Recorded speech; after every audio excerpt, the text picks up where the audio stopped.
যেমনটি আমরা প্রত্যক্ষদর্শী সহ যারা রয়েছে তাদের সাথে কথা বলে জানতে পেরেছি। একটু দেখাতে চাই এই যে ফ্ল্যাটটি রয়েছে সেই ফ্ল্যাট এবং এই রান্নাঘর থেকে মূলত এই যেই বিস্ফোরণ সেই বিস্ফোরণটি ঘটে। অর্থাৎ যে এই যে চুলাটি রয়েছে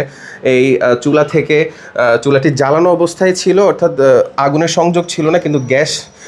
বের হচ্ছিল চুলা থেকে এবং যখনই চুলাটি জ্বালানো হয় আগুনের সংস্পর্শে আসে তখনই কিন্তু আসলে এই ভয়াবহ বিস্ফোরণটি ঘটে। এবং আমরা সর্বশেষ যতটুকু জানতে পেরেছি যে এই ভয়াবহ বিস্ফোরণে কিন্তু 9 জনই আহত হয়েছে, তাদের মধ্যে শিশু ছিল এবং নারীরাও ছিল এবং এই মুহূর্তে তারা চট্টগ্রাম মেডিকেল কলেজে ভর্তি রয়েছে এবং পরবর্তীতে উন্নত চিকিৎসার জন্য তাদেরকে ঢাকা পাঠাতে হতে পারে এমন একটি তথ্য আমরা পেয়েছি। তবে এই মুহূর্তে রয়েছে সেই ভবনটিতে যেখানে আজ সকাল 4:30টায় এই ভয়াবহ বিস্ফোরণটি ঘটে এবং আশপাশের ফ্ল্যাটে যারা রয়েছেন তারাও যথেষ্ট পরিমাণ আতঙ্কিত অবস্থায় রয়েছেন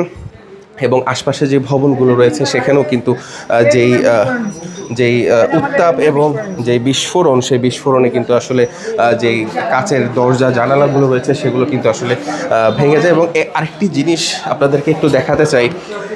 যে বিস্ফোরণটি যখন আসলে ঘটে তখন কিন্তু এই যে ভবনের যে লিফট রয়েছে সেই লিফট কিন্তু আসলে একদম ছিঁড়ে পড়ে যায় এবং লিফটে আসলে কেউ ছিল না যেমনটি আমরা জানতে পেরেছি।